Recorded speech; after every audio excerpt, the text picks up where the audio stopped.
Like someone asked me one day this question. True story. And I gave him a shocker of a reply. As I always do. I'm pretty good at it. He said, Father. I said, yes, son. Like I smoke, right? And when I come to church, the reason why sometimes I don't come to church is because I can't last 2 hours without a cigarette. So when I sit in the church and God have mercy when you preach, Father, like I'm dead, I'm finished. I'm aching, I'm breaking everywhere. I need to go out for a smoke. And I feel embarrassed to get up because everybody turns around and says, who went out? Why are you going out? So I said, Father, I need to have a cigarette. I can't last 15, 20 minutes maximum. I need to have a puff. I said, well, smoke inside the church.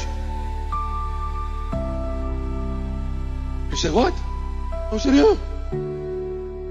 I said, why don't you smoke while the mass is on? Poor priest is sweating it out, getting up and down and there going, and you. I said, smoke.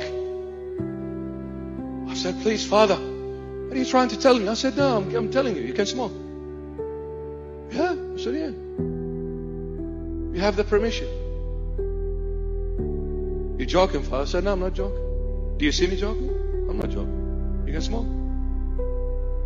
I said, but I'll ask you this question. Poor thing. I said, do you believe the Lord Jesus is everywhere? Isn't He God? He said, of course. I believe He's God. I said, isn't God everywhere? He said, yes. I said, well, why do you think you can smoke in the car park, not in the church? Isn't the Lord Jesus in the car park as well?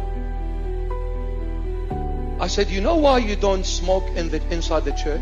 You know why you hold yourself, even if you're aching and breaking, but you hold yourself? I said, because you're saying to yourself, whether consciously or subconsciously, I cannot smoke in the presence of the Lord. That is a shame, embarrassing. I can't do that. It's a sin. I can't smoke before Him. I'm in front of the holy altar. I'm in front of the Lord Jesus. I can't smoke. I said, well, the Lord Jesus is in the car park, isn't He? Not only inside, He's outside as well at the same time. So when you go to the car park, you are in His presence. When you sit in the car, you are in His presence. When you are in your room, you are in His presence. Wherever you are in His holy presence. What is the difference whether you smoke inside or out, my dear friend? You are always in His holy presence. So if you think you can hold yourself inside, well, you better hold yourself outside, because He is there also. That broke him. He said, Father, you're